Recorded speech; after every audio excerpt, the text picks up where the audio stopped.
Good afternoon and welcome to Apex Football Stadium here in South Australia for this round 3 action of the Federation Cup in South Australia and Hahn Australia Cup preliminary rounds.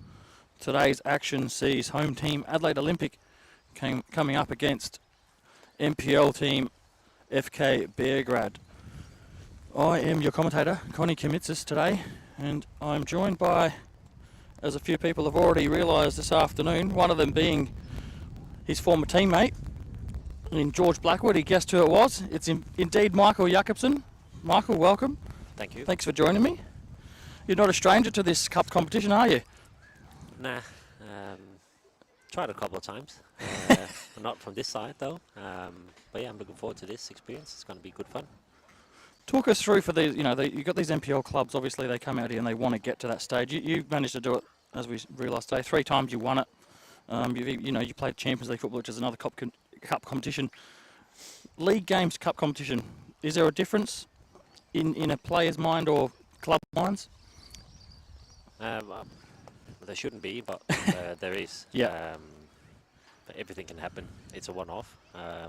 In a league setup, you might lose a game where you shouldn't have, but you can make up for it throughout the season. Here, it's a one-off. You need to win, and that makes it very special. So there's no guarantees. Doesn't matter if you're higher ranked or not. Yep. It's always good fun for people to watch. Anything can happen. The magic of the cup is, I think it was Andy Harper or one of those commentators from the A-League, as they called it back in the early days when we saw those upsets, cup sets as they call them, and we might very well get one here today. Obviously, Adelaide Olympic playing State League 1 football now, new coach, new players, a lot of things changed since you've actually played at Adelaide Olympic. Of course, you play for both these clubs. You know the sort of the system, I would say, that Beograd are playing, but what can you expect from Adelaide Olympic coming into this as the home team today? Well, home team, it's a proud club. I think they're going to come up to win. If they are good enough, that's a different story. As you said before, it's been a while since I was playing here. I think there's only Rasko left since I was here. I know Craig, the striker, Shearer, a good striker, scores a lot of goals. So we need to be careful with him. Obviously, the boys, they know him from last year. So yeah, it's going to be a good, hopefully intense match. I hope we get a lot of goals. Indeed, I hope we get a lot of goals as both teams start to make their way out onto the pitch. I'm assuming there's going to be a minute silence, as I believe it's for Craig Shearer's partner who passed away recently. So we will get to the lineups afterwards as Jared Clark comes out with that smile that everyone loves. He's got more grey hairs than you. I think he had them grey hairs already when I played with him in United when he was 17, 18. So yeah. So not too far away from the action here. Referees leading both teams out onto the park. As I said, I do believe there's going to be a moment of silence in respect to Craig Shearer.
moment's silence and some white balloons ascended into the air, as I mentioned. I saw the shock look on your face when I mentioned it, obviously. Very, very much a surprise to anyone, but he's doing tremendously well to back it up to even be out here playing today with that loss. Isn't that right, Michael? Yeah, that's very sad news. My condolences to him and his family. It's not easy. Yeah, I feel for him. We'll get into the lineups for both these teams. Starting with the home team, Adelaide Olympic. Captain number 3, Rusko Luic. Number 4, Chris Akakpo. Number 8, Joseph DeRosa. Number 11, Stanislav Velinov. Number 12, Alex Damasi. Number 13, Mario Arico. Number 14, Jordan Pudler. Number 15, Craig Shearer. Number 17, Marco Serraccio. Number 20, Cosmo Groff. And number 23, Perry Mitras. Coach of Adelaide Olympic is Rick Serraccio. For the visiting FK Beograd today, starting in goal for his first game since the departure of Dakota Oxenham is number 1, Jamie Signorello. Number 5, Cooper Nunn. Number 6, Kristen Konstantopoulos. Number 7, Massimo Falco. Number 8, Jason Konstantopoulos. Number 10, Anthony Trimboli. Number 12, the captain, Antoni Natsiopoulos. Number 16, Alex Banjak. Number 17, Lorenzo Boselli. Number 22, Fro Nyonkuru. And number 23, Marcus Orchard. Referee in the middle today, Curtis Wordsworth, getting ready to kick this one off. Head coach for FK Beograd is Adrian Deloya.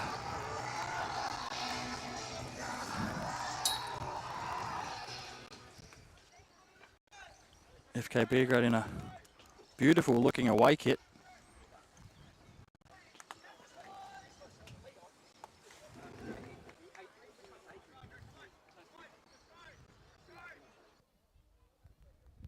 Just move the mic closer to your mouth when you talk. Kickoff is now upon us here at Apex Football Stadium. Cooper Nunn to get things going with a long ball forward. Easy enough to defend for Adelaide Olympic. An early free kick, possibly. Yeah, the referee looked for an advantage. It's always good when the referee does that, isn't it, Michael? Looks for that early advantage just to keep the game flowing. Yeah, obviously you want as much flow in the game as possible. I hear they pull the backs. I think it's a bigger chance for us now. With a set piece outside the area. Yeah, it depends on what strategies you have. Some people like the advantage, some people would rather the dead ball. And this has got some quality over it. Bet you they used to fight about who used to take these ones. The 2 Konstantopoulos boys. Yeah, they will come up with a good plan. Kristen with his left foot, it looks, but it's clipped in. It is Kristen Konstantopoulos. Pudler defends well. Boselli's there. In the end, Cosmo Groff comes out. I think that just about fooled everyone here. I think Jason was looking to line up to hit it, and then Kristen, just a very talented player with both feet, clipped it in with his left foot. Fortunately for Adelaide Olympic, stayed away from the goals. Their turn to go forward now. Shearer. Mitras. Shearer, obviously a former Beograd player as well. Here is Signorello.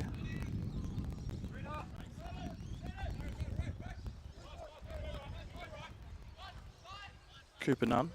Plenty of time on the ball to assess. He's got Kristen Konstantopoulos on the near side here. Go through the middle this time through Jason Konstantopoulos. Does well to control that pass at knee height.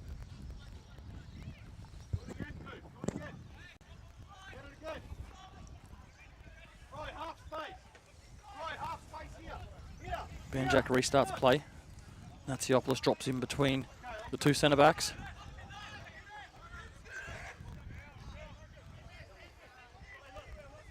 Natsiopoulos still with the ball. It's intercepted in the middle of the park though. Adelaide Olympic happy to let Beograd have possession of the ball with their centre backs and Natsiopoulos dropping in and then trying to pick that ball up in the midfield space. Quite clear, isn't it, Michael? That's what they're trying to do. Yeah, they're organised well. Everyone behind the ball, and I think they're going to try and see if they can hurt Beograd on fast counters. Yeah, I think they've seen some of the MPL games. That's where Beograd have been struggling a bit this year. We've had a lot of possession and getting done, going fast the other way. So yeah, it's going to be interesting to see. They're leaving all the initiative to Beograd so far. Let's see how we go when we get a bit further in the game. Again, Natsiopoulos in possession of the ball, trying to take command.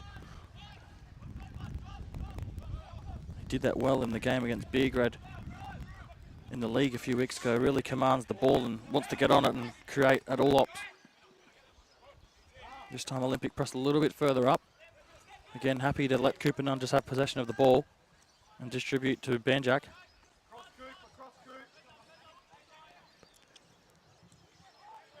Falco gets forward. Crosses. Luic has to deal with it. Boselli was there. A very nifty little customer is Lorenzo Boselli. Scored in their 4-0 win last round against Adelaide Blue Eagles. Scored a double, in fact.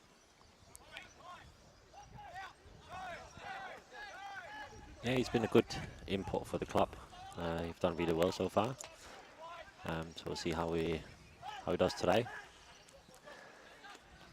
This time it's Olympic going forward. Damasi. Nihankuru. Another very equipped young player. Plays well above his age level. Or his age bracket, I should say. Mixing it with the big guys for a long time now. Throw in on the far side for Beograd. Again, Natsiopoulos presents. Chooses to go to Christian Konstantinopoulos. Plays it back. Oh, a bit of a risky pass inside. They get away with it, Beograd now.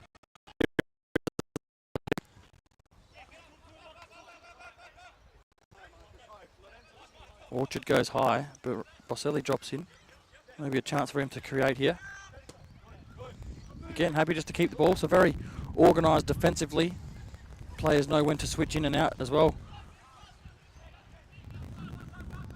It's good patience so far. They trust in what they do and what they train at. They're going to keep on doing that.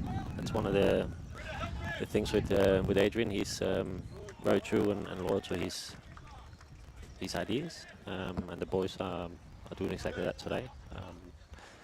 Hopefully they're going to get the benefit of it. Yeah, as you said before, it's cup. Yeah. Anything can happen. So Cup football at its finals here. Jason Konstantinopoulos, former Olympic player, of course, whips this one in. Back post. Great take by Cosmogroff. Another young goalkeeper proving his worth in this league as well. For a couple of seasons now at Adelaide Olympic. Maybe Adelaide Olympic just looking to get a little bit of possession themselves here, but finding it a little bit harder as Beograd are pressing up a lot higher up the park. Snirello comes, he's out of his area, he's got to use his feet. A little bit of pressure on that far side. Forces the ball out, but it's quite tricky conditions. It might not look like it, but the breeze is a little bit of a swirling sort of across the pitch breeze. Not really favouring any ends. Here's Anthony Trimboli. Another tricky customer. When he's on his game, he can turn it on its head. Here's Boselli. Might get in shooting position here. Tried to side foot that one from about 30 yards, and the defender did well to get a block in there. Damasi gives away the free kick in the middle of the park. Natsiopoulos goes quickly. Christian Konstantinopoulos. Back to Natsiopoulos. Been very busy so far. starting to get a bit more intense now. Yeah. First 7 minutes were just like a bit of a ball possession drill for both teams, sort of trying to feel each other out. Beograd having a majority of it, but now you can see Olympic starting to shut down a little bit quicker on the ball. That's a good ball in behind his Falco. Didn't quite make the most of it with his... Oh, it's turned over. It's back to Falco. Again, a couple of opportunities there for Beograd to have a shot on target, unable to do so.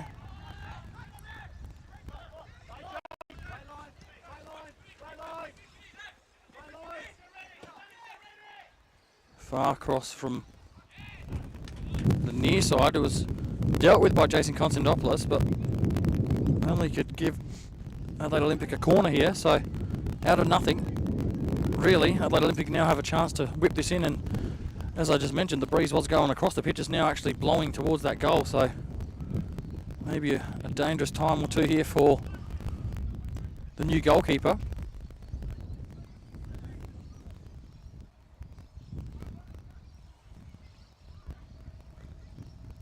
Luich, no, it's not Luich, it's Puddler, Jordan Puddler to whip this one in. Goes short, Mitras, he clips it in high.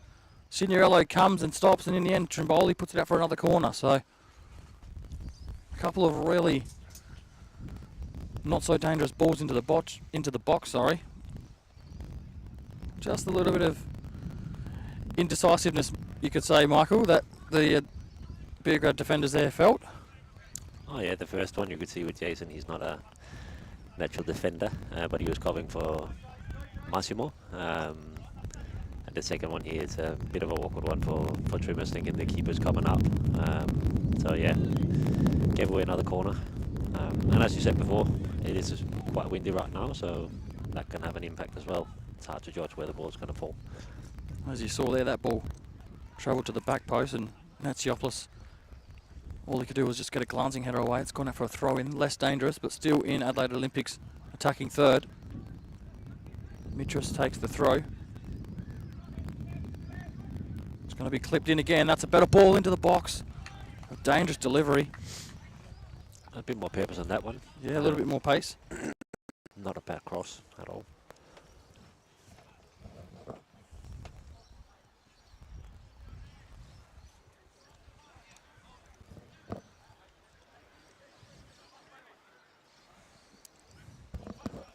Goal kick for Beograd. Again, Olympic just sitting off until they approach a little bit further up the park.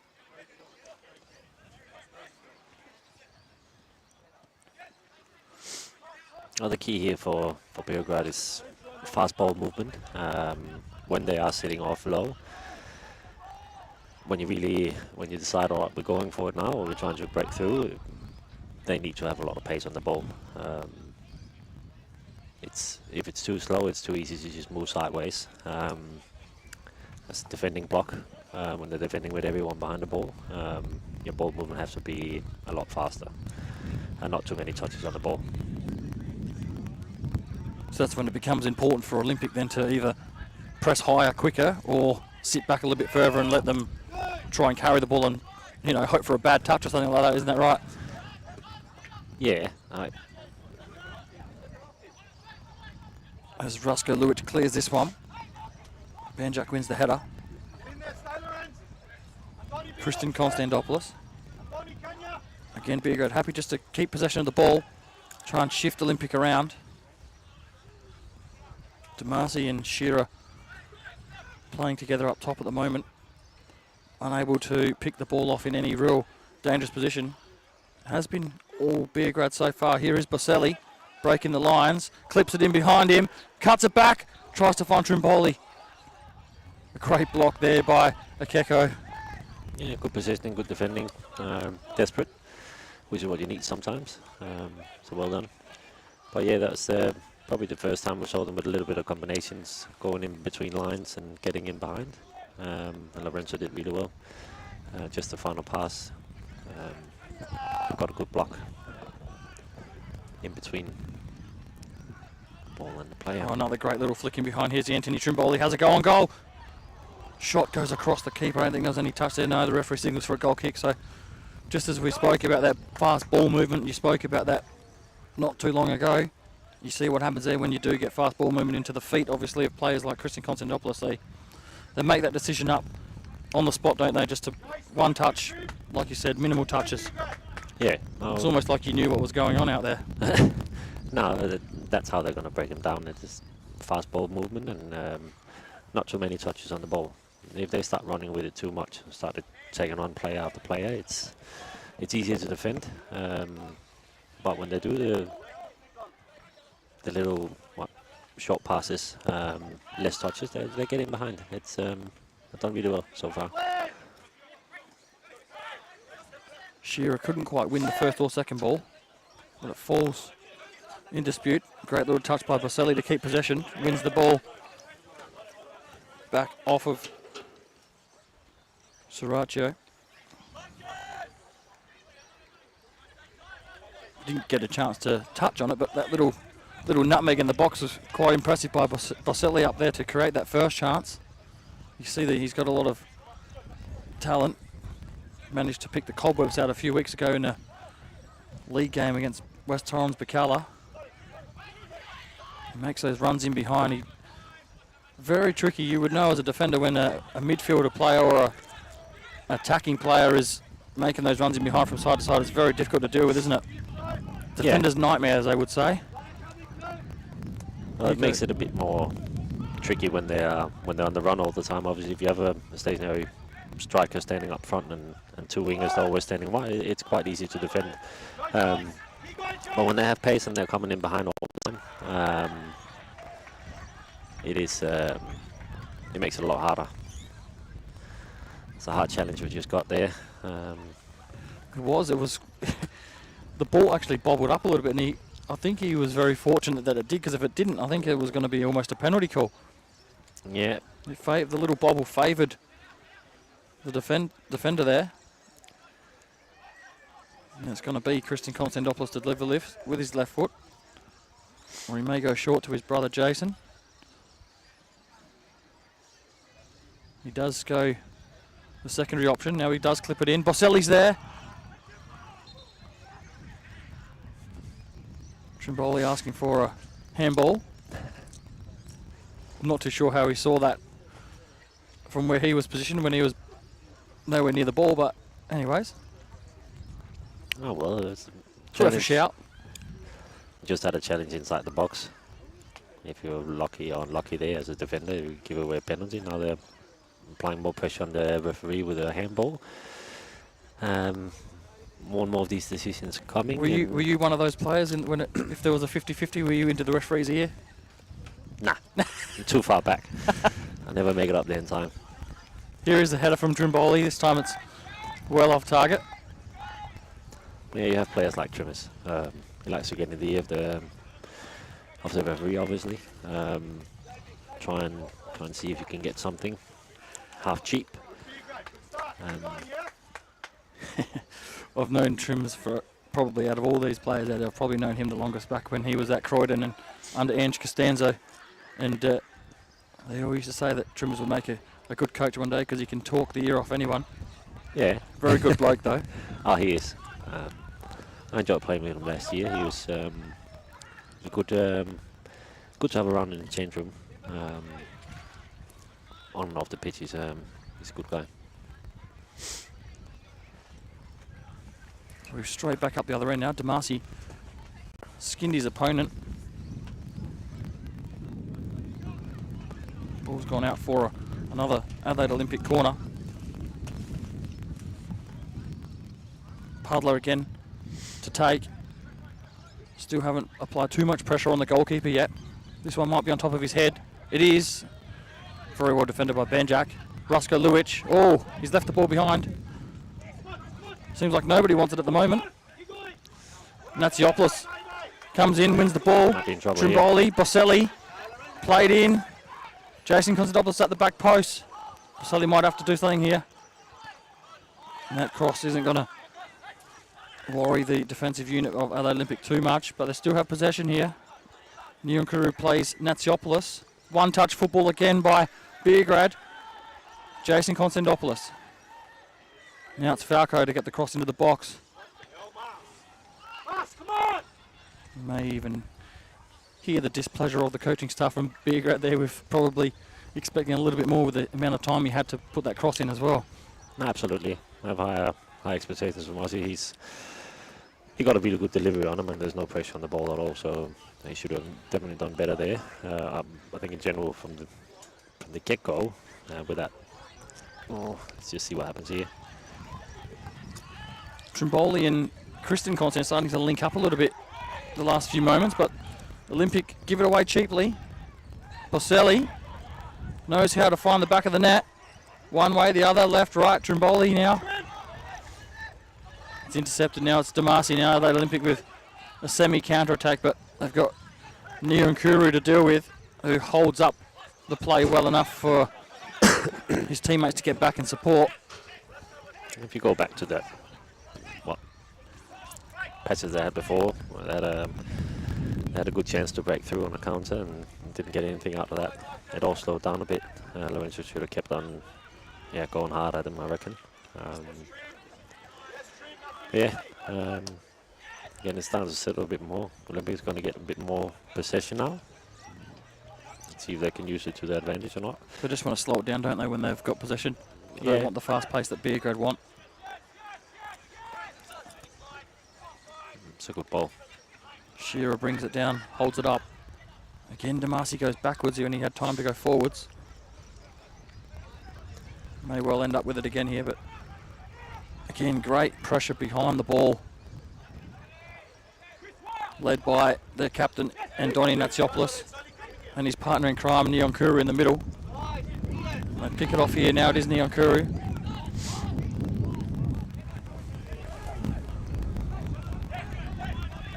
Cooper Nunn finds Orchard.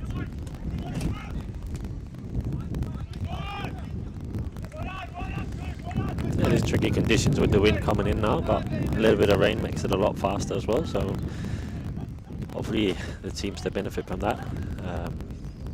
It's always these artificial turf pitches that it's hard to get flow into it when it's all dry, but we've got a little bit of water today, so it's actually not too bad. Hopefully we see some real good for our football going forward. You played obviously the season you played for Adelaide Olympic on this pitch every second week. Is it difficult to play in when it's not sort of moisture on the pitch? Yeah, it's a bit slower. It's very slow. Yeah. I'd even say it's a bit dangerous because the ball gets stuck underneath your feet. In Denmark, where I came from, we had two teams in the top flight where they played on artificial turf, and they had massive water cannons in all the corners. So a bit like they do with the hockey pitches sometimes in Australia. Yeah, just to get that ball to skim. Yeah. Yeah, right. Oh, and that's pre-game. Pre-game, half-time. It's as close to a proper football pitch as possible. Yeah. It's something when they build new here in Australia they should look into, because the risk of injuries is less when you have a bit of water on the park, and it's easy and it's better football as well, because it gets quite bumpy, and as I said before, it sticks a lot when you play on these dry pitches. Yeah, I do believe this pitch is actually in its last year of original status. I do believe this is actually getting redone. Hopefully. In the next 12 months, I do believe, I think. Yeah. It is hard on your body. That 1 year here, that's constant on your body. So, yeah. Not fun at all. No, but again, it is. Well, it is fun, but it's not fun. Being out there's fun. The injuries are not fun. No, exactly. Adelaide Olympic did well to win that ball back. I thought Shearer was going to try and pull the trigger, but he just got stopped in his tracks. Now, Beograd, again moving the ball well forwards. Konstantopoulos finds his brother Jason. Can hit him from Diskin. He's got Falco. Crosses again. Can't beat that first defender. And like you said before, obviously you mentioned you've got good raps on him. I'm sure the coaching staff and the club do, but just struggling to find that good delivery at this point. Just can't beat that first defender. It's well, you have players in there that are trying to make it. Well, so it's a bad pass, obviously, get in their way. So it is one of the hardest ones. The last pass is always very hard. But Mossy is really good at it, so he's going to find it eventually.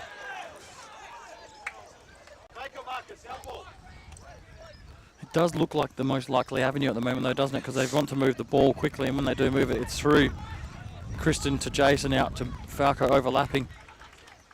And then they rely on, obviously, Boselli and Trimboli to get into the box on the end of it.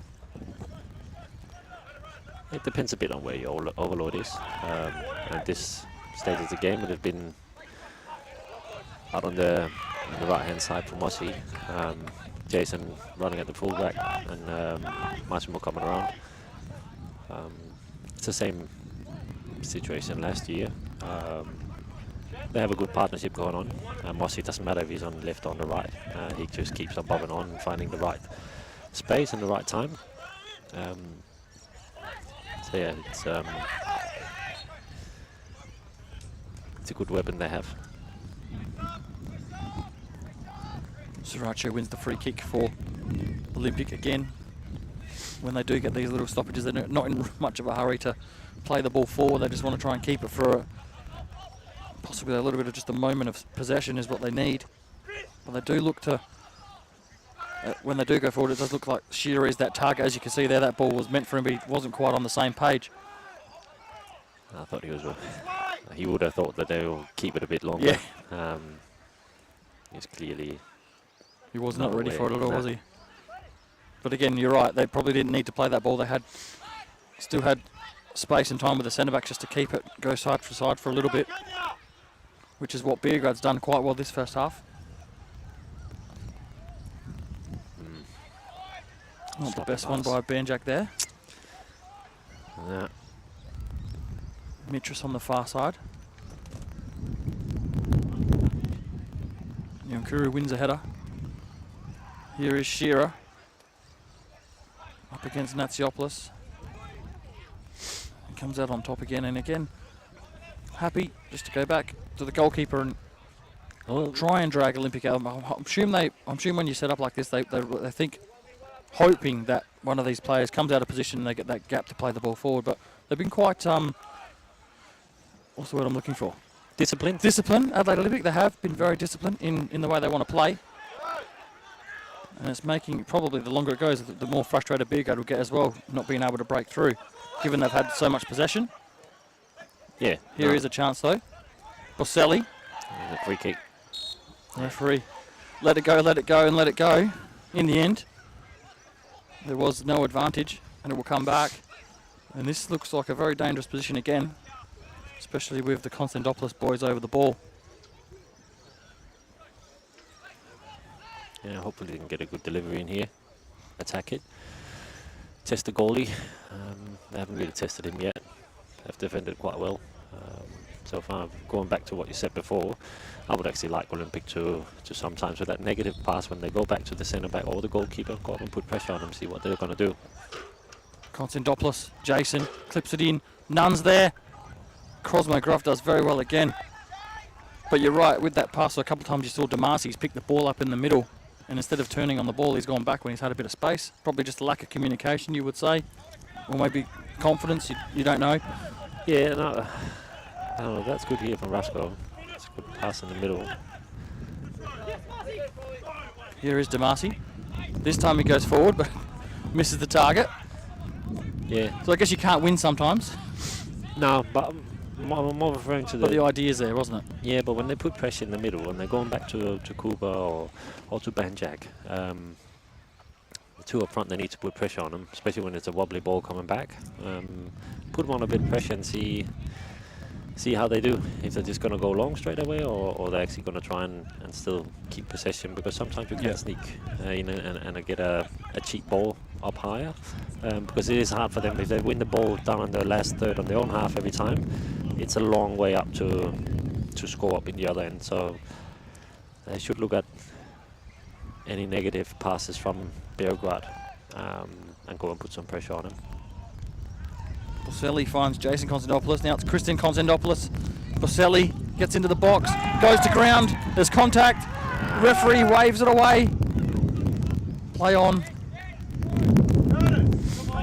See, this is 3 or 4 cases now they've been asking for penalties. Might get a cheap one at some stage.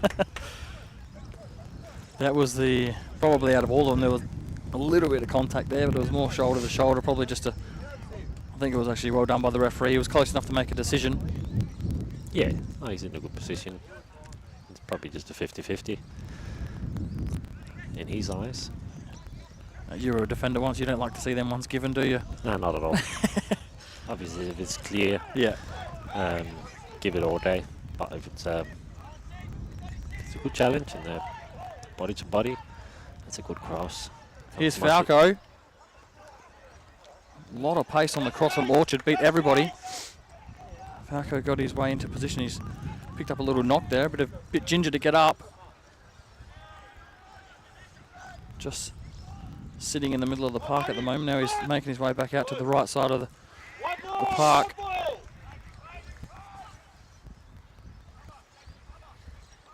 Never fun getting a knock on the ankle on a cold day. You saying cold day. Is this normal for you? This is warm for me. I've never been overseas, so I've got no idea. Nah, when we start in February, March, playing in northern part of Europe, it's 0 degrees, so you hurt yourself there, that hurts. Lovely. This here is perfect for soccer. Again, Beograd pick up the ball in the middle of the park. Jason Konstantopoulos runs at defenders, tries a slip Trimboli through, he goes to ground. Referee has a decision to make. Oof. He looked to his linesman on the far side to see if there was any contact on the ball, and yeah, I'm sure that's exactly what Curtis Wordsworth is saying, that there was contact on the ball. But was it player before ball? We'll leave that up to the viewer discretion.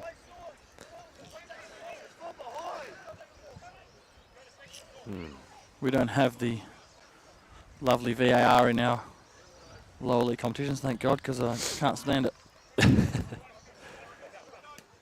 But again, Cooper Nunn, just a lapse in concentration there. Thought the ball was at his foot.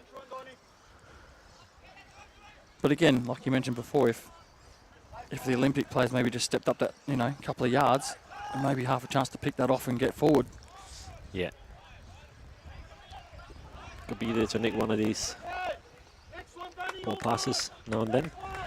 But if they stay too far away, there's no pressure on the defender Beograd, and then they're never gonna get it. I think it's all right. They need to find a spot and say, all right, this is now we engage, like they just did there. But yeah, and then keep them this way.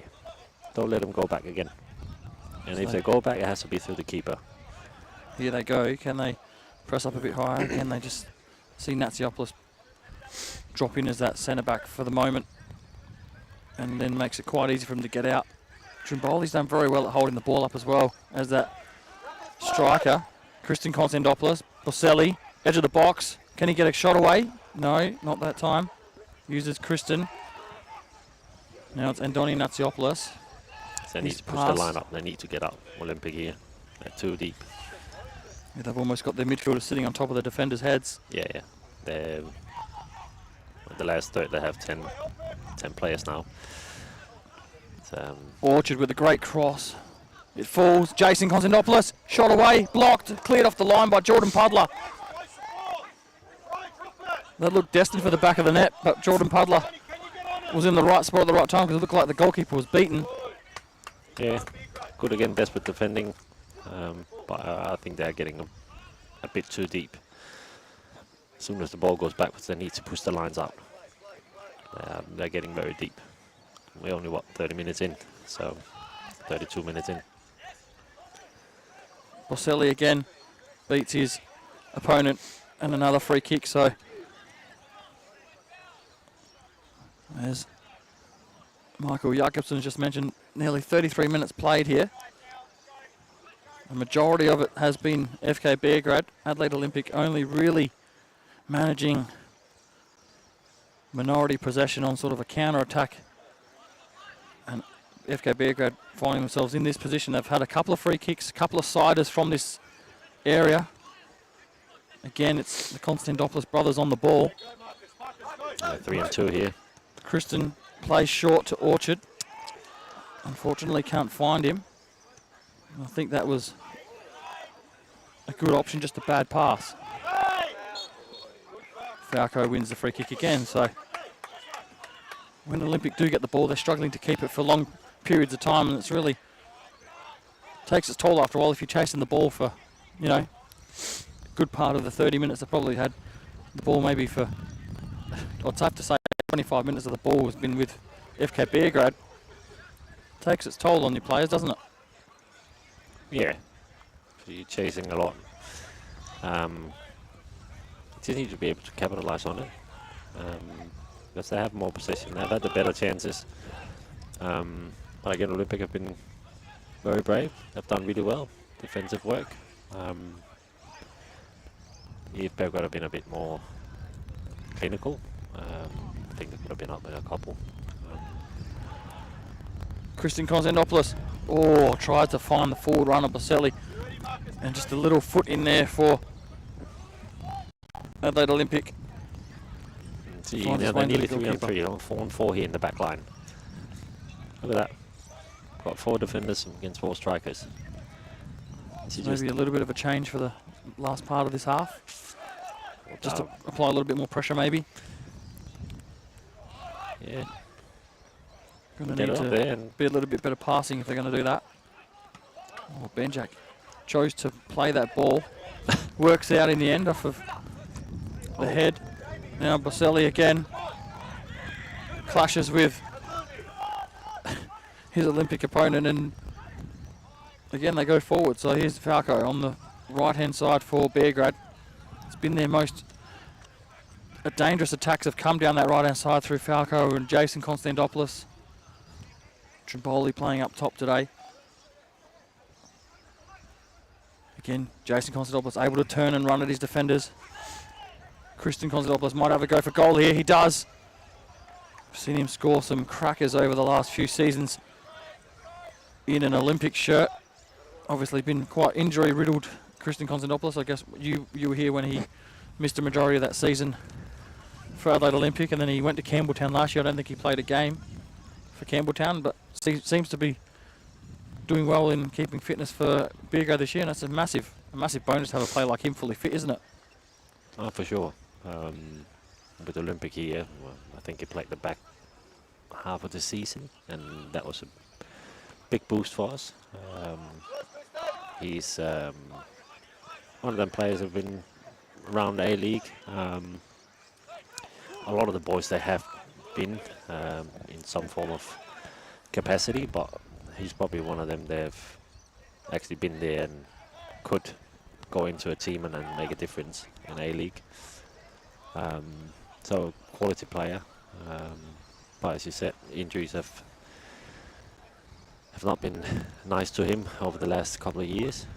But it seems like he's back, fully fit. He's running out games, which is a massive bonus for Beograd.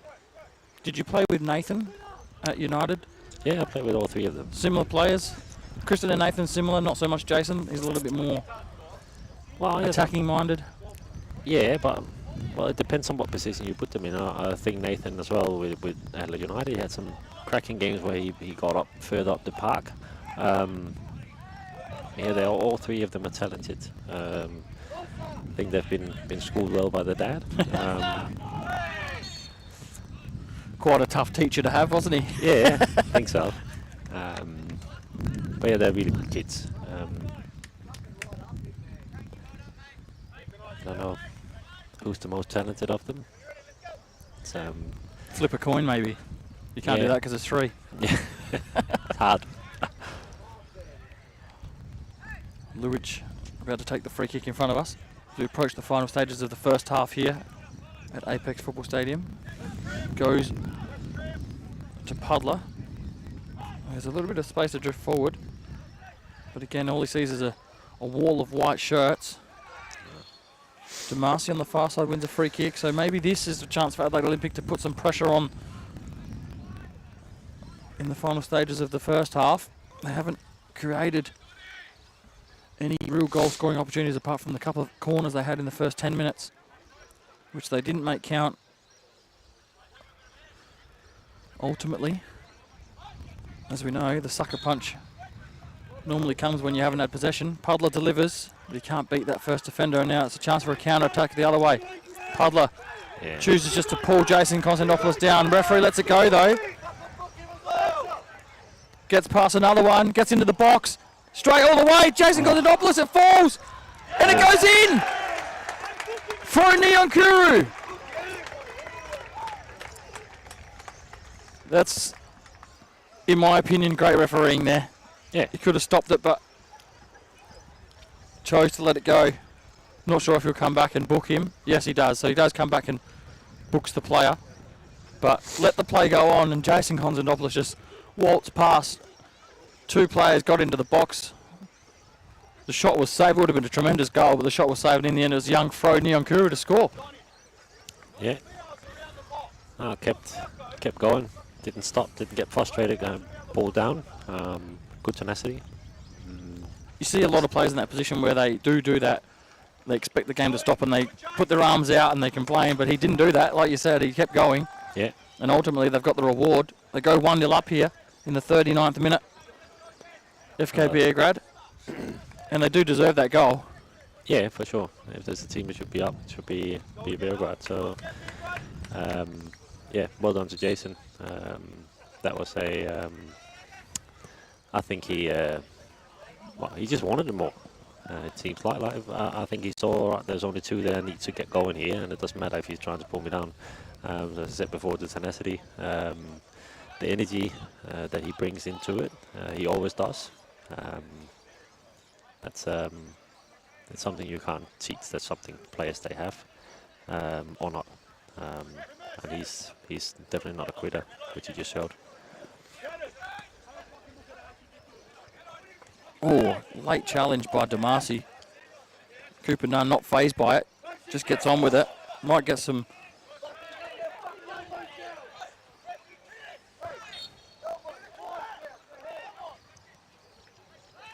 coaching stuff, FK Beograd, as you could most probably hear in the microphone effects, that not happy with the two attempts to make contact with Cooper Nunn there by Damasi. Just making the referee aware of it. A good composure here.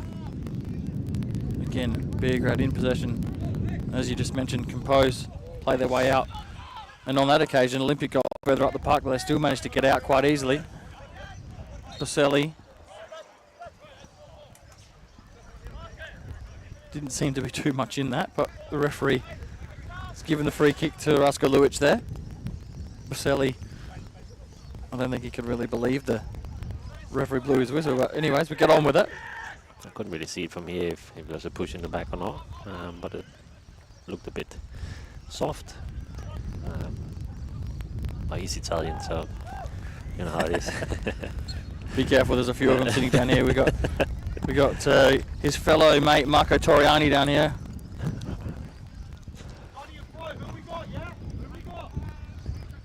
Making fun of Italians isn't for everyone, mate.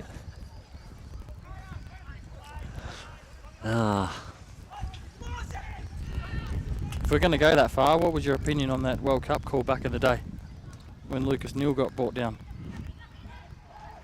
Sorry, Lucas Neal brought down. Was it? Do you know the World Cup I'm talking about? I have no idea. No. No. How far back are we? You might not have even been in Australia then, so you might not have cared about Australian football then. I've only been here for 9 years. It was well and truly. I think it was probably 16 years ago. Okay. I was still a young boy. Yeah. No.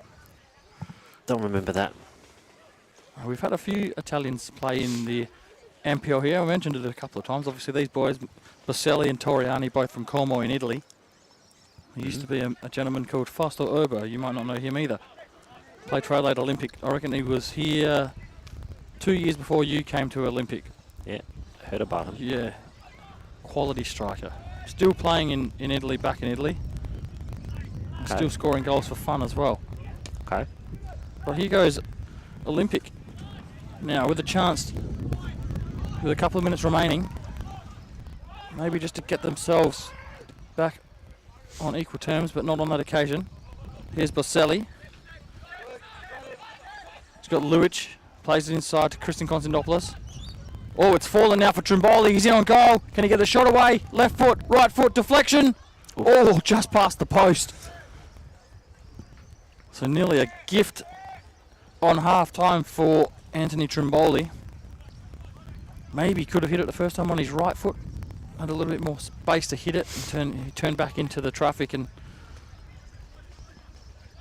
wouldn't say he made it harder for himself, but maybe lost a little bit of space, you could say, to have the shot. Yeah, but he goes inside again to open up the goal. Maybe that's why. Didn't go first time. Well, I think he did reasonably well. Good block again. I said they're desperate now when they defend Olympic. They're on the back foot for most of the time here, but they've done quite well in the defensive part. Oh, cheap turnover again. Olympic with the chance to run at the defenders. That pass didn't do too many favours. Boselli's going to get there. Back heel. Boselli and Rasko Luic clash. Nyonkuru can't find Boselli. Now Olympic have players forward. Looking to keep possession. Sriracho. Can he beat Orchard? Gets to the byline. Orchard does well to get goal side. Nyonkuru covers across as he always does. Puts it out for a throw in. You had him beat there already. He should have just gone past and then he waited for him to come back. It seems like he hurt himself. Marco Sriracho. Looks like he copped the knock there. Damasi. Luic. Gets the cross in. Oh, couldn't quite bring it down. On the far side was Mitras, who let the ball go out for a throw rather than try to keep it in. Here's Velinov. Tries to beat Falco. Can't do so. Now Trimboli wins the header. Jason Konstantopoulos snapping at the heels of Puddler and almost got in there and had himself in on goal again. Luic. Akakpo just happy to keep possession for the final stages here. Probably rather go in 1-0 up than concede a cheap goal by giving possession away. Luic goes long. None leaves it and Jamie Signorello will gather and go all the way across the other side to Banjak. As the lights come on here at Apex Football Stadium, it's been a little bit of a dismal day. The weather hasn't been this greatest. A little bit of rain came for a few moments, but now it looks like that's cleared over. Real weird type of weather day with the sun behind the clouds and stacked the layers of clothing on. Well, you reckon it's a good day, so. I think it's cold as well for Australian standards.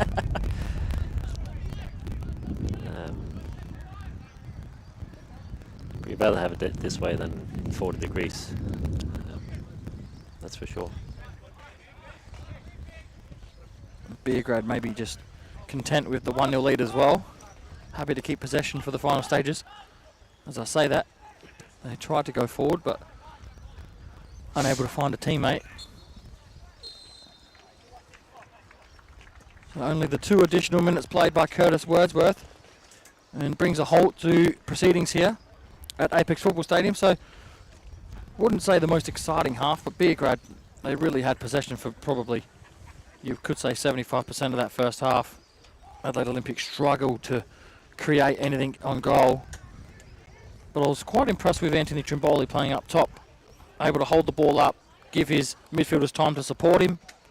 And ultimately, that's how most of their chances were created, wasn't it? With Christian Konstantopoulos and Jason running in behind, Baselli running in behind. They've got a lot of firepower, don't they?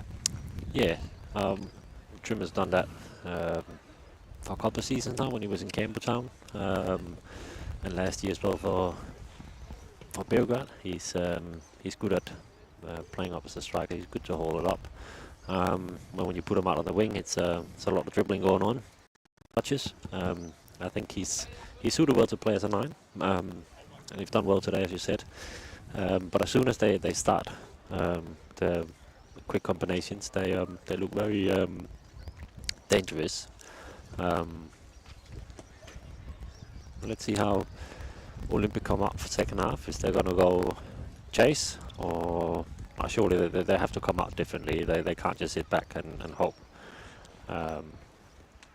for a goal out of nowhere. They need to go and chase the game now. That's right. So, cup competition, as you mentioned, there's no points on the line. It's progression through to the next round. So, they need to come out.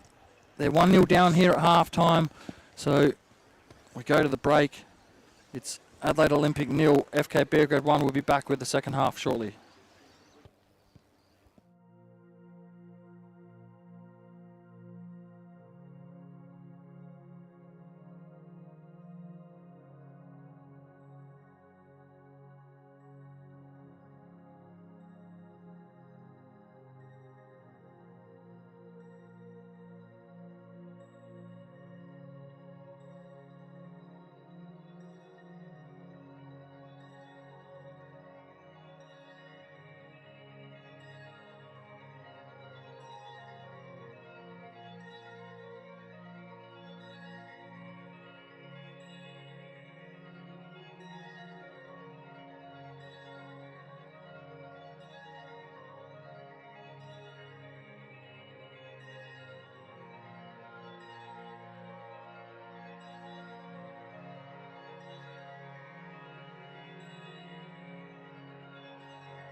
Welcome back for the second half here at Apex Football Stadium. This round 3 of the Federation Cup, coinciding with the Hahn Australia Cup preliminary rounds. Half-time score sees Adelaide Olympic trailing 1-0 at the break to the visiting team, FK Beograd. We're hoping, Michael, that Adelaide Olympic come out and want to take it up to FK Beograd, otherwise they may just cruise through to the next round, I think. Yeah, now we need a response now. They need to get high up. They need to chase a goal. Can't sit back anymore. So hopefully we're going to see a more open game, more end-to-end, get some more goals and some brilliant football. Curtis Wordsworth ready to blow the whistle. Craig Shearer will kick off the second half. Doesn't seem to be any changes for either team at half time. So as we were at the end of the first half is how we start off. Adelaide Olympic looking for that ball forward. Unable to find it. Again, it's picked off by Nyonkuru, but his pass couldn't find a teammate. Now it's Damasi. Shearer. And a weapon for Adelaide Olympic would be Craig Shearer, who can really connect when he has a side on goal. He's got some power behind that left foot, so if they can get him into a shooting position, try and test Signorella, who they haven't quite been able to do that to yet. Jason Konstantopoulos wins the ball back. It falls for Kristen Konstantopoulos. Gets onto his left foot, has a go, it's saved. Oh, Trimboli misses an absolute sitter. 50 seconds into the second half, and Anthony Trimboli with the chance to make it 2-0 and apply even more pressure to Adelaide Olympic. How did he miss that, Michael? Good question. That should have been 2-0. Let's be honest, that's a bad miss. Let's hope it doesn't come back and haunt him later on. But yeah, good start. Quick chance, as you said, 50 seconds in. And it should have been 2-0. But it remains 1-0. At the moment, the difference between the two teams, in my opinion, is just having those explosive players going forward. Adelaide Olympic unable to break those lines when running with the ball, whereas the Konstantopoulos brothers seem to be able to do it on most occasions when they go forward. Jason out wide, Kristen through the middle, and as you saw, had that shot, which Trimboli couldn't finish off on the second go. Falco will body this one out right in front of the camera. Right, it seems like Beograd, they're more switched on. They're trying to win the ball back straight away when they lose it. The intent is there. And I think a lot of times when as you said, it's a knockout game. It's a one-off. Whoever comes out the most aggressive of the two teams, they get the upper hand, and yeah, I'll say 9 out of 10 times they win the games. And I think Beograd so far have been by far the more aggressive team. They're more direct. They have more intent. So that's why I said after first half, Olympic, they need to come out and fire. They need to let go and go forward all out. They do have some firepower on the bench. They've got Brian Habonimana, who's been at the club for a couple of seasons now. Can be one of those sort of players that can run at defenders and beat defenders and get away shots on goal, which is probably what they need at the moment. Someone that can create something out of nothing. Whereas at the moment they're trying their best to play counter-attack football, but it's not quite working out for them, and it's really making it even difficult because they're turning the ball over when they do win it, and then you've got the Konstantopoulos boys running straight back at you, which is a real headache. Yeah, like it is very, very one-sided at the moment. As you said, Brian, could be a good alternative coming on, giving a bit more speed up front. He's a strong boy, he can hold up the ball.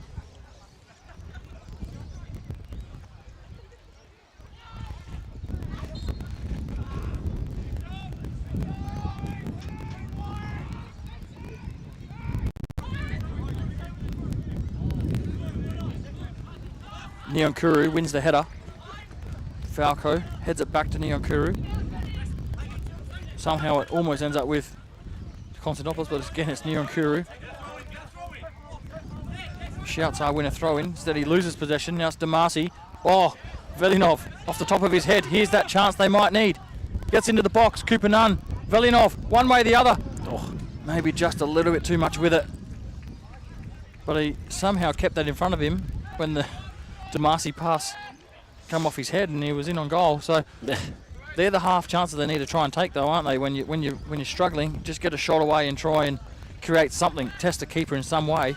Yeah, as you said, it was more coincidental than anything that he got that with him. Did well running at the defence, but credit to Cooper as well. He slowed him down, waited for assistance, and eventually Jamie could just pick it up. So good defensive work from Cooper as well.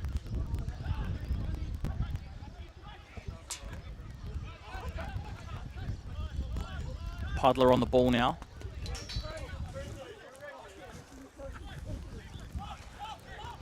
A few hecklers behind the stands here, Michael. Yeah, no. Have to get them escorted out, I think.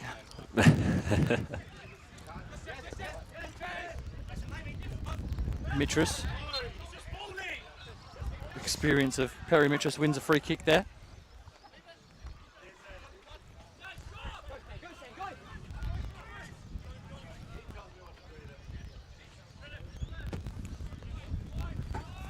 Plays it all the way across to Akekpo.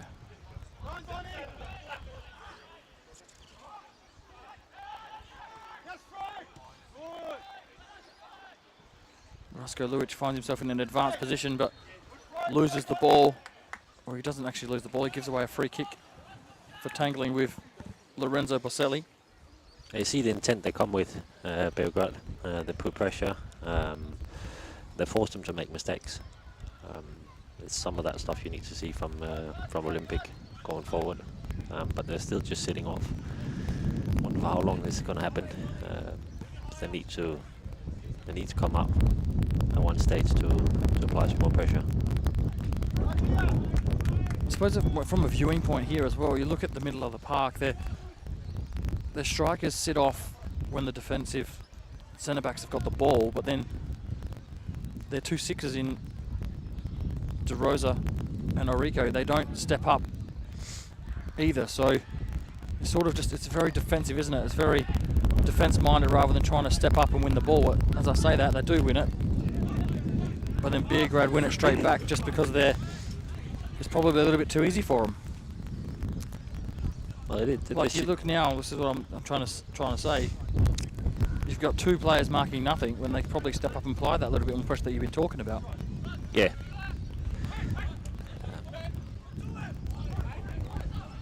Yeah, they just need a bit more communication between them. Jason could easily have turned with the ball there. But as you said, they are sitting far away. They are sticking to the game plan still, being very compact and make it hard for Beograd to come through.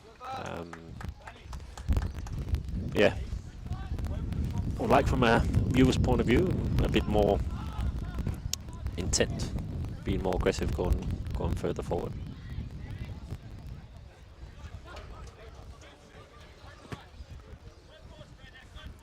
Constantopoulos finally missed a target today. Unfortunately, Olympic not in a position to pick it up and make it count.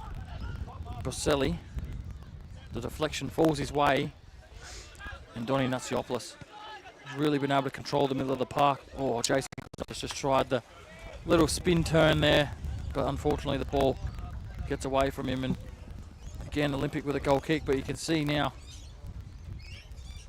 FK Beograd really looking to press high up onto that 18-yard box from a goal kick, force them to go long, and this is really falling into Beograd's hands if this happens for the rest of the second half.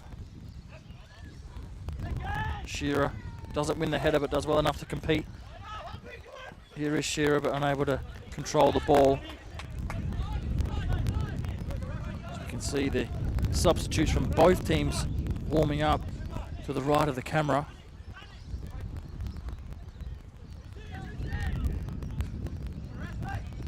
Jared Clark on the bench for FK Beograd, Riley Stam, Maxim Ivanic.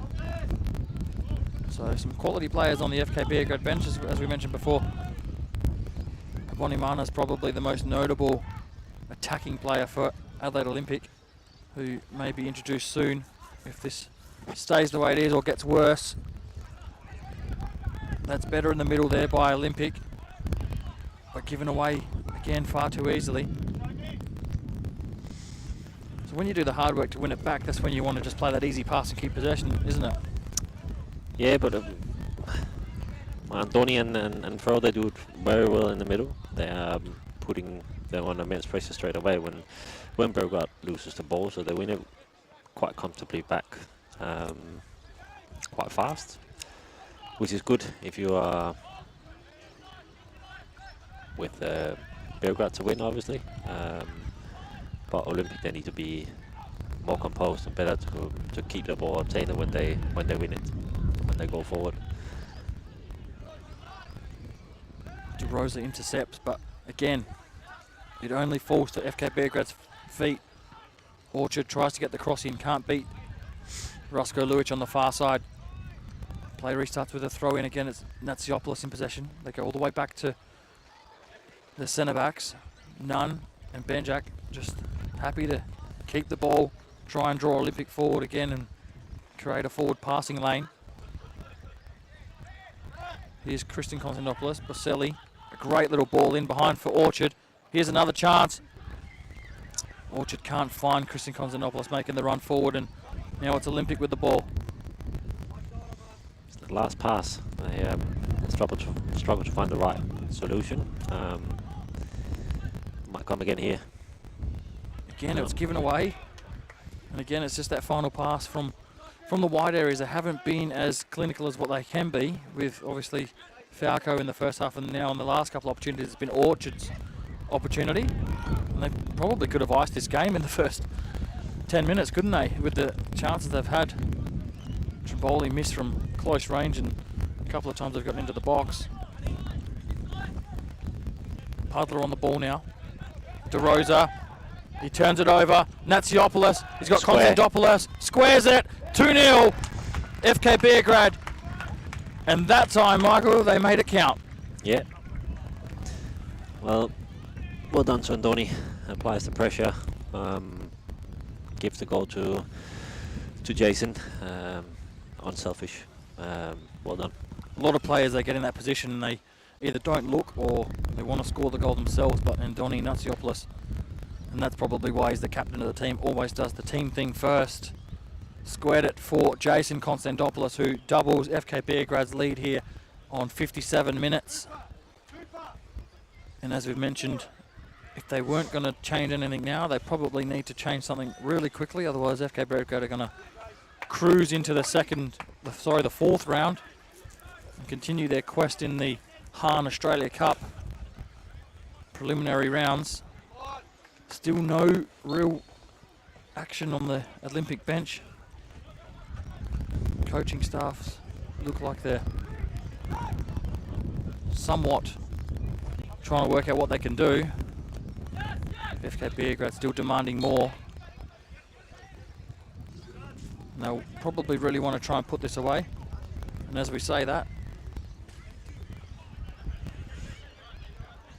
assistant coach for Adelaide Olympic, Konstantinos Yanni,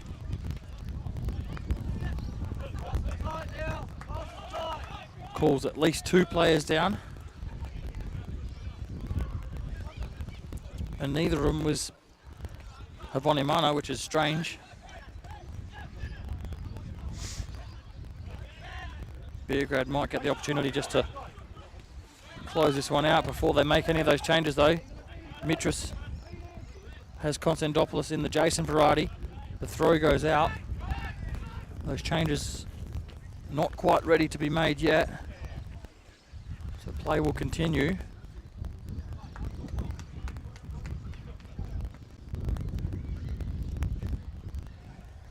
Falco will take the throw in. Trimboli presents again. Doesn't quite hold it up and gives away the free kick, bringing down Velinov. Both those substitutions getting given instructions by the coaching staff. And they really do have to go for it now, don't they, if they want to make anything of this game and try and peg one goal back at least. Oh, a bit of confusion there. Sometimes that's all it takes, doesn't it? A bit of confusion and lack of concentration, but they get away with it, FK Beograd, and here's Jason Konstantopoulos. Plays the ball inside to Trimboli. And probably for the first time today, unable to hold it up and gives away another foul. So Olympic need to try and make these little moments count where they get the ball back from FK Beograd, because it's been a struggle all day to keep possession. Yeah, oh, they need more quality on the ball. See, there's a couple of passes and then they kick it long.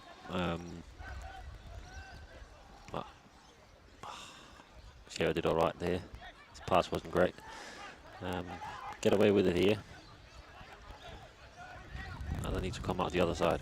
Oh, Just get it Shera. away. Not too sure what he was trying to do, but it's turned over. Konstantopoulos has got 4 blue shirts in front of him. The deflection falls his way. Pulls it back for Christian Konstantopoulos. Might have a go on his left foot. And that one is onto the second pitch. And might be the chance now for these changes. Doesn't look like they're ready just yet, so still awaiting to see who is going to come on for Adelaide Olympic. The referee just calling for a new ball. I thought he was pointing for the substitution for a minute, but they were not ready. Can't be too far away.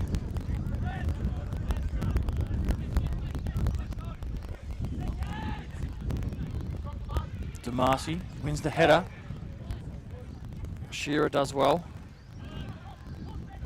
Here's Velinov on the far side now. Switched wings. Gives it back to Orico. Now it's Puddler. Just trying to spread the ball and maybe somewhat change things before these changes, but as we can see, Velinov now picking the ball up in the middle of the park. So he's gone from the left to the right. Now he's central. So maybe the players have put it upon themselves to do something a little bit different, Michael. Who knows? Yeah, well, they have a bit more drawn out with the ball. Now they get a 2v1 out here. And that little possession spell comes to an end. Sriracha can't find the overlapping Mitras. Goes out for a throw in for FK Beograd. So half an hour to play here at Apex Football Stadium. I think the biggest difference today is just the quality on the ball here.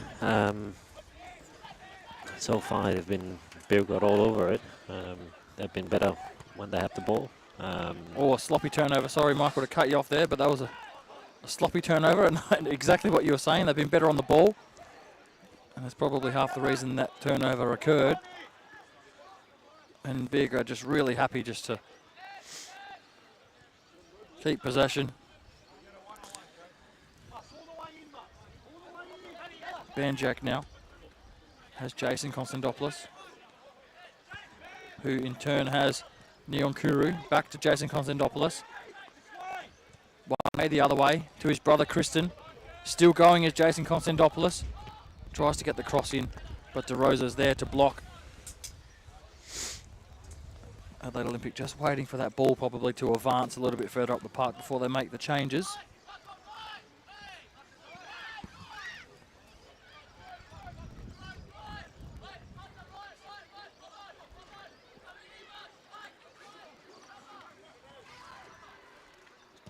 Again, just struggling with his crossing today, Massimo Falco.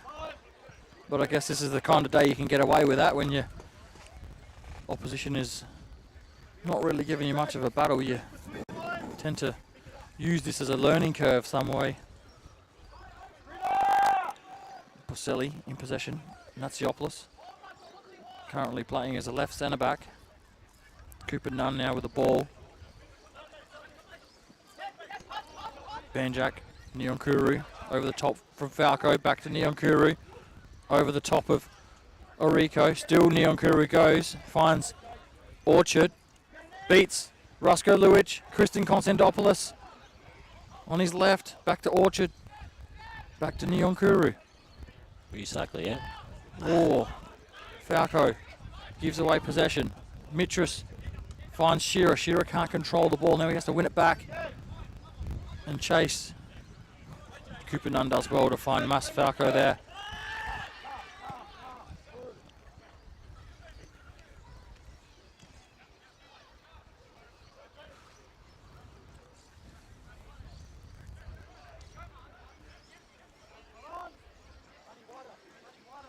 Natsiopoulos looks for the diagonal ball, chooses not to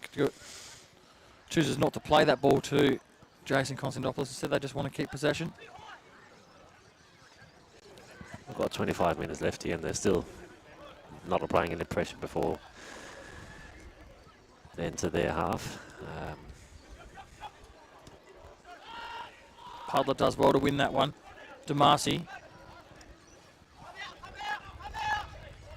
Sriracha Boselli done well to get the header there because Shearer was lurking, so was Velinov at the back post.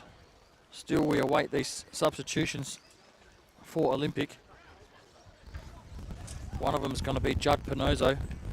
The other one's going to be Nicholas Andre. I assume a player wearing the number 9 is an attacking player, so some sort of attacking change. And here we go. We'll soon find out.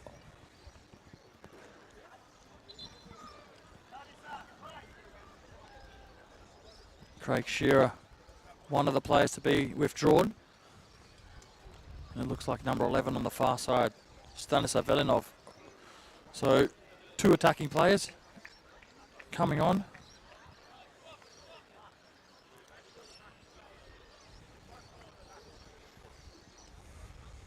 Shearer's day is over, as is Velinov.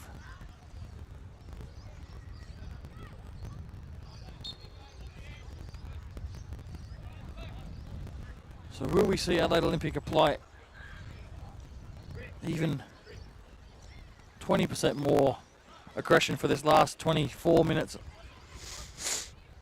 As Brian Haboniman has now made his way back to the bench, so whether he's going to come on, we're unsure.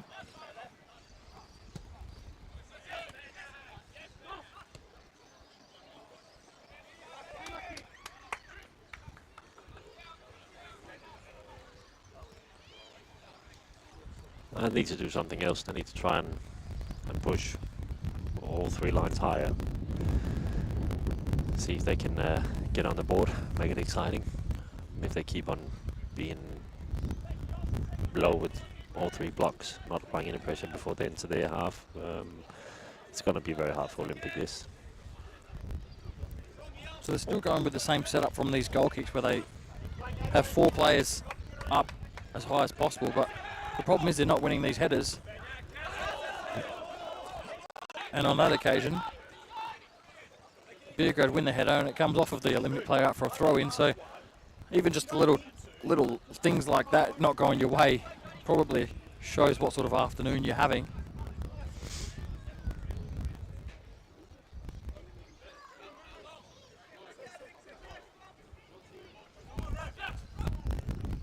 Falco not in any rush to take the throw. Neon Kuru flicks it on. Pudler's there. Mitras now with Damasi.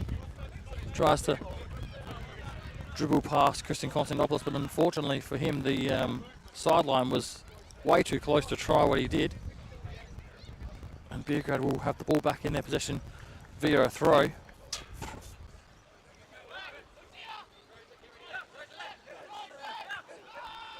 Trimboli presents, can't keep the ball. Again, Trimboli gives away that free kick. You're giving away a lot of free kicks today. Won't be long before you'll get a yellow. Looks like another change here for Adelaide Olympic. So it took them 65 minutes to make the first 2, now they're making another one. And it is a defensive change. So whether they're going to go with 3 at the back now,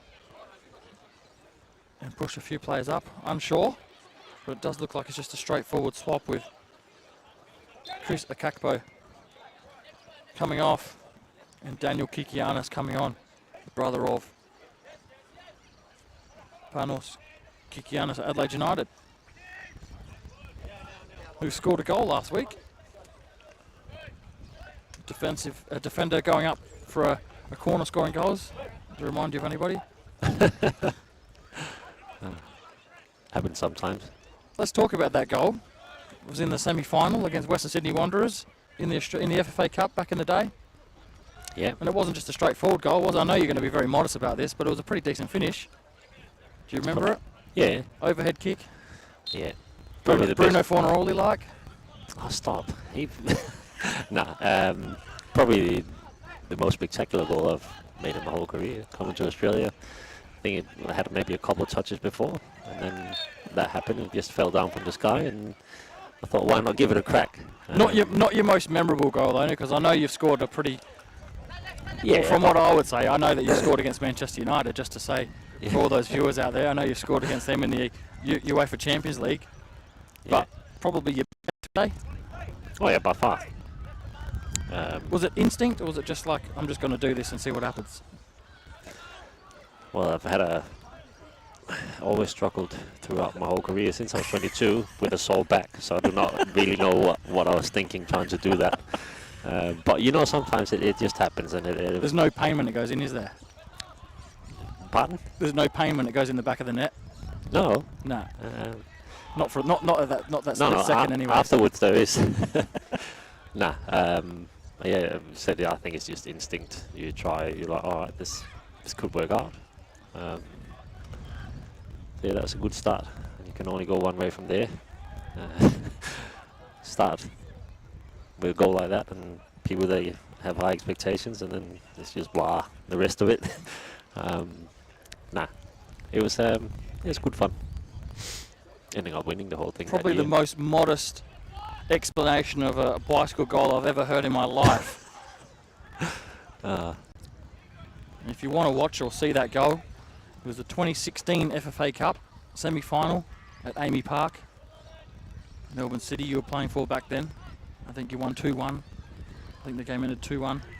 Yep. That was the first one you won. And then you obviously won the two here in Adelaide. You were captain for one of them, weren't you? Yeah. And then SAS was captain for the second. He was captain for the first one. I was captain for the second one. You were captain for the second one, sorry. 2018 was the first, then 2019. In between the two of them, I think there was a final where Adelaide United lost to Sydney FC. I think that was... Oh dear. Here we go. Riley's in. Stam off the bench. Oh, back of the finish. net. What a finish by Riley Stam.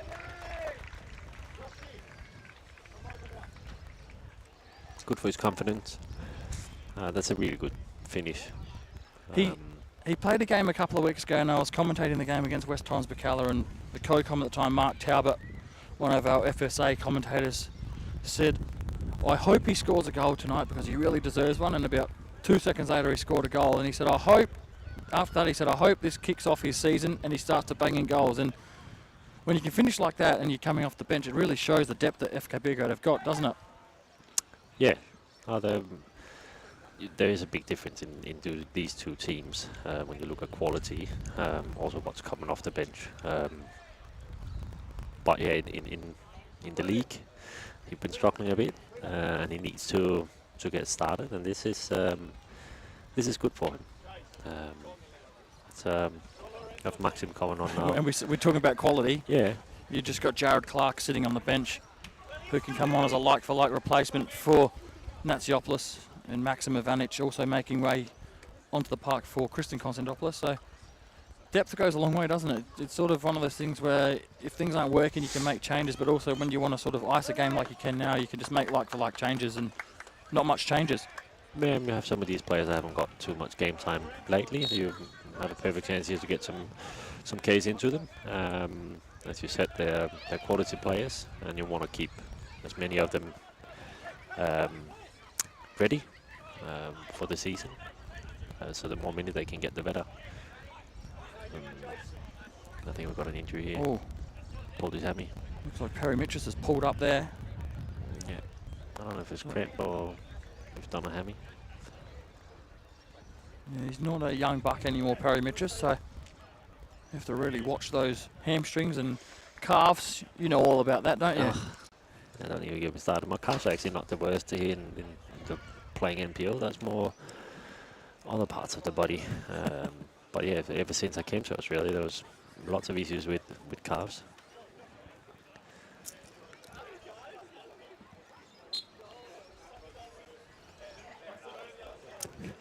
I think we just missed a bit of theatrics behind us. I think someone's gone and had a tumble on the chairs. Stacked it.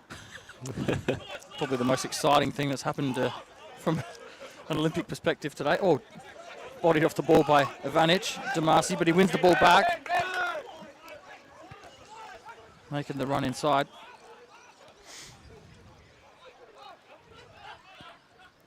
So Adelaide Olympic, maybe just a chance for some consolation out of this one.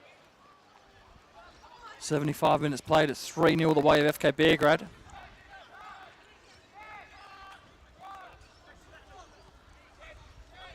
We mentioned before that Riley Stam scored that goal. I actually didn't even know that he'd gone on the park. We must have been talking about something. Yeah. We did get a message at halftime that I'm talking too much nonsense, so maybe that's why. But Anthony Trimboli was the one that came off, who had a really decent game. Here's Jared Clark, one of those other players off the bench.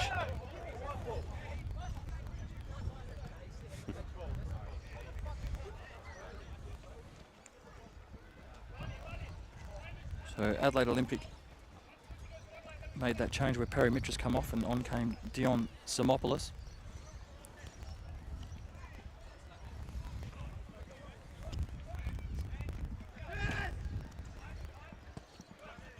I guess from this point forward for FK Beograd, it's more about obviously the results pretty much home and hose with only 14 minutes to go. Now is where you don't want any of those injuries or, you know, somewhat silly red card or something. Just one of those things that you can avoid and you don't want. They might even get a fourth goal here. Oh, Jason Constantopoulos took his eye off the ball there. Olympic win the throw. But not a bad turnout for an Easter Monday game, actually. There's quite a few people here on the far side. Even on the camera side, there's people here watching from other clubs. James Polly, former Olympic player, now with Croydon.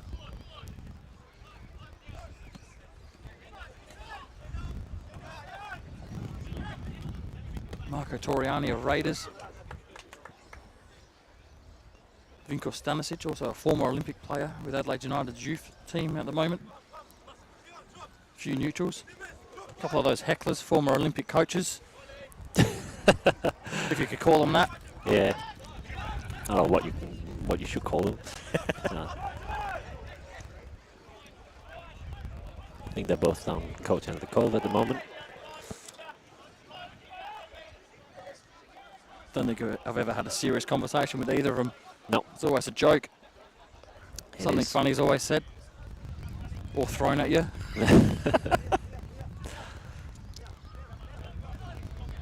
So 13 minutes to play here. FK Beograd well and truly in control. Adelaide Olympic still just sitting back in that block where they just absorb the pressure. Just allowing FK Beograd to play the ball around the back. You mentioned a couple of times the quality of Beograd, not only what they had in the starting 11 but off the bench. It's really been the difference today. Again, they break that line. Oh, just too much on it from Falco, who found himself with the inside pass, trying to find the substitute, Maxim Ivanic. Damasi goes forward for Olympic. Yeah, he should have done better there. Massimo, there's Here's Boselli. Build up. Still Boselli. Nearly made his way into the box.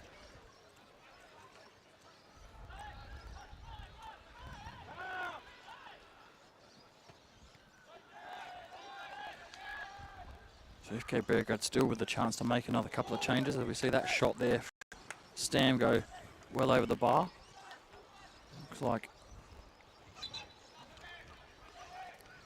the referee calling for I think the Another keeper ball. got one behind the goal. Oh, there was another ball already waiting.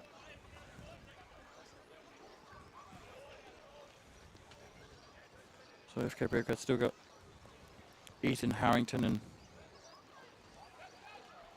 on the bench, who's made a few substitute appearances this year. Start of the season he started as well. Started a couple of games as well, yep.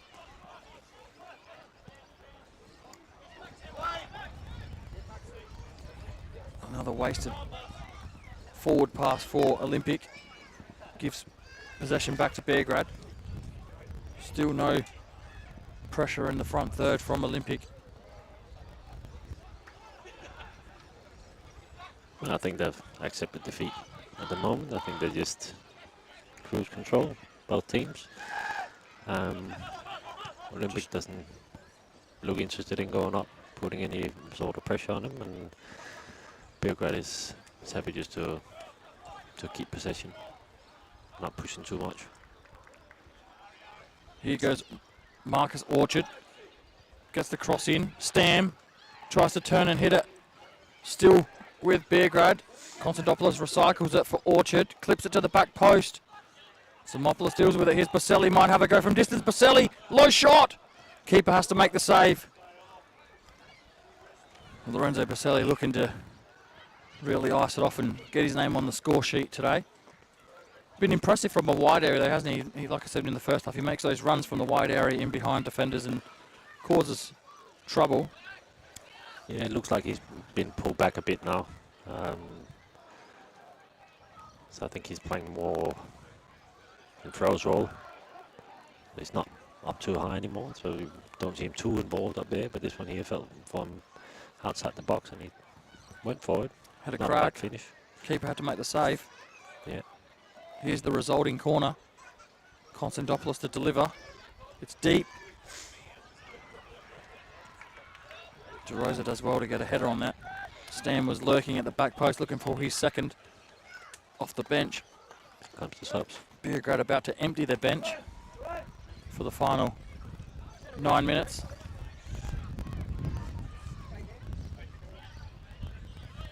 Christian Borghetto and Ethan Harrington, as we mentioned, coming on. Cooper Nunn makes his way off, and here he comes.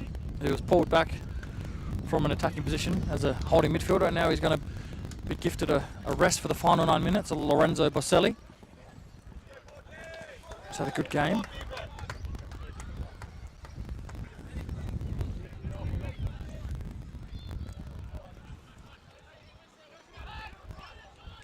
So all substitutions being used for FK Beograd.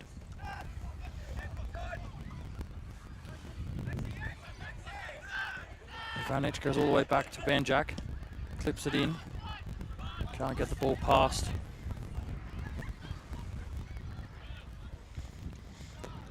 Orico, Rusko Luic tries to find his teammate in the middle of the park, but again it's just intercepted and won back by Beograd. They go forward. Here's Jared Clark. Plays the ball forward for Maxim Ivanic. He's got Simopoulos for company. Clark makes the run forward. Ivanic tries a little backheel pass. Simopoulos clears, but only as far as Falco. Recycled. I'll go the other side of the park from Banjak to Harrington. So Harrington with a few minutes on the park and possession of the ball here. Finds Neon Kuru. Found himself in some trouble and the pass wasn't great, but they get it back. Jason Konstantopoulos. Trying to force it through and it's not on. It's not on, it's not on. You just have to recycle it, start again.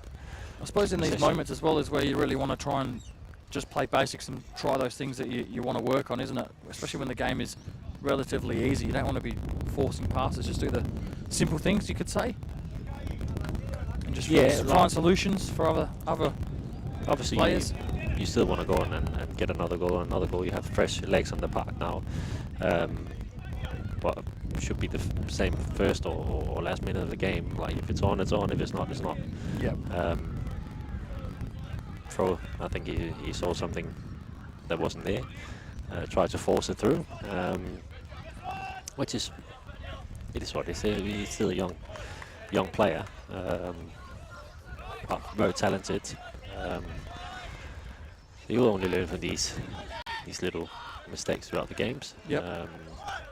We talked about how good he's been and how good he can be, but like I said, still lots of time to learn for him. He's still a young player. As Andre goes forward here, finds Pinozo, has a go with the outside of the right foot, and still unable to test the goalkeeper, but it's probably the first time the goalkeeper's had to try and make a save today for FK Beograd. Yeah. And it come in the 85th minute. Yeah. Not ideal. No, you don't want to concede in a game like this when you haven't been under any sort of pressure. It's good for the morale as well, for Jamie being back in goals, having a clean sheet in the first game. So they have plenty of things they can take out of it. So alright, we're going into next round. Clean sheet.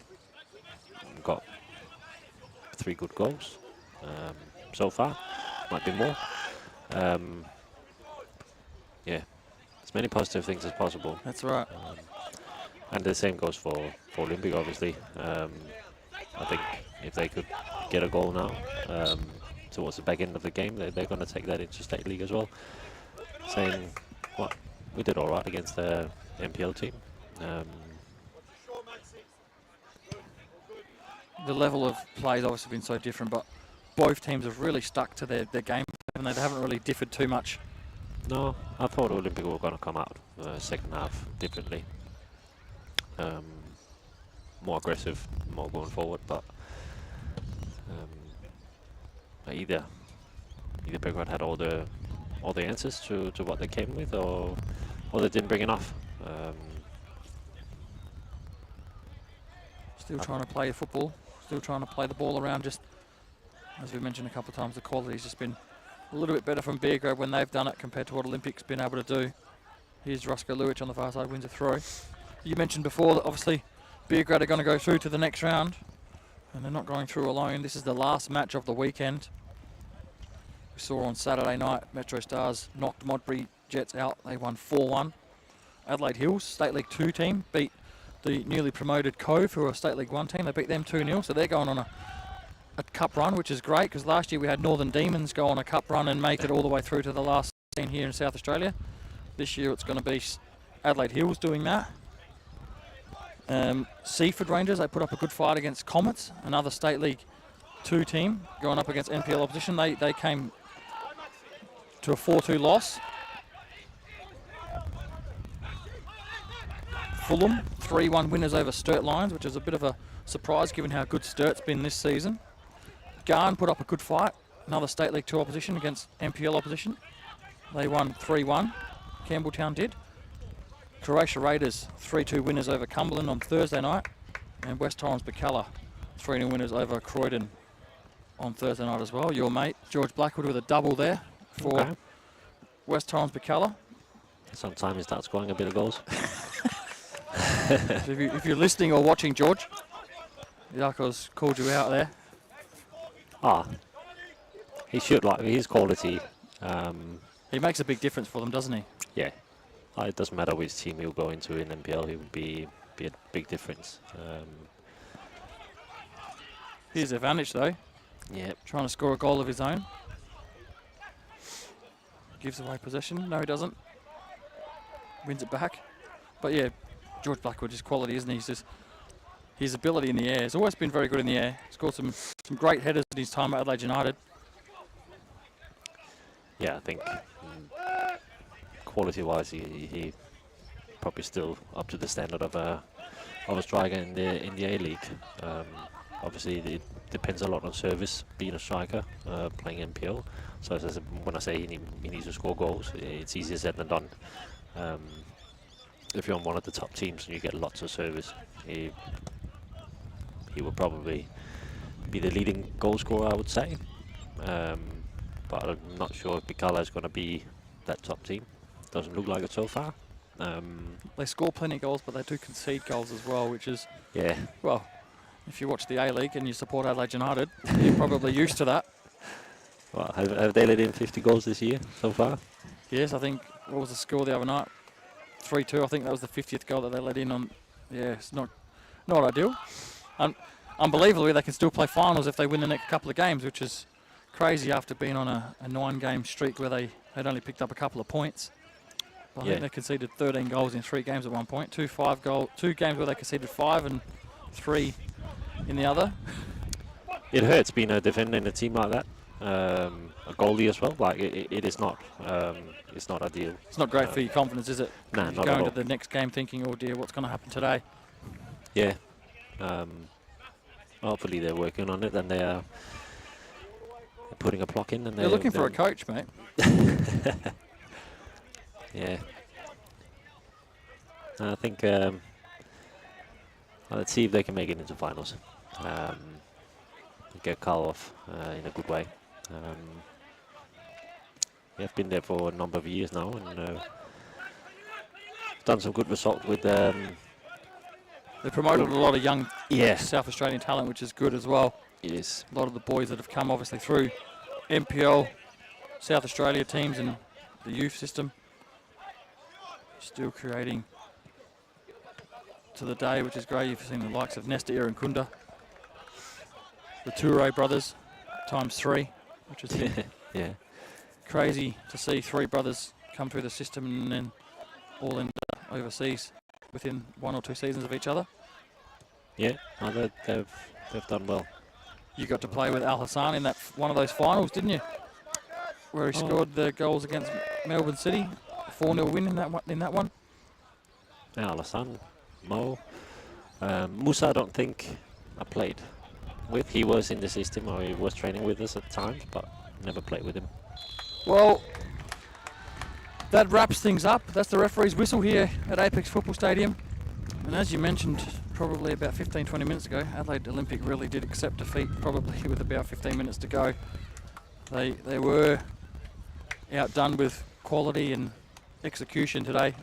FK Beograd really controlled this one from the start to finish.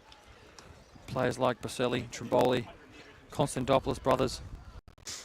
It was a fair share of the work today from Beograd. He didn't really have a massive standout player that took the game by the scruff of the neck. They all put in a shift and got the result done, whereas for Adelaide Olympic you could see they wanted to try and play football but unable to do it against a better opposition in FK Beograd. So FK Beograd joined those teams that we mentioned earlier through to the next round here in the Federation Cup, which I said coincides with the Hahn Australia Cup preliminary rounds. But that is all for today, Michael. Thank you for joining me. I hope you enjoyed it. I'll be able to maybe get you back on an MPL game. Yeah, no, it was good fun. It's always good fun to come out and watch some soccer. Yeah. Yeah, it's as you said. I think Olympic they did what they could in the beginning. But as soon as they got behind, they didn't have any answers. So all credit to Beograd. They won fair and square. A better team today, by far. So congrats to Beograd going into the next round. Indeed. Congrats to FK Beograd. Players, coaching staff gathering in the middle of the park here. They go through to the next round, victorious here today by 3-0. Obviously this is the second game we've covered this weekend. Saturday night, Simon Jimenez covered the game where Metro Stars beat Modri Jets in a 4-1 result. Thanks to Adelaide Media, Jono and Ginny, for your great help in getting this up and about. We did it last round, we did it this round, and we might do it next round.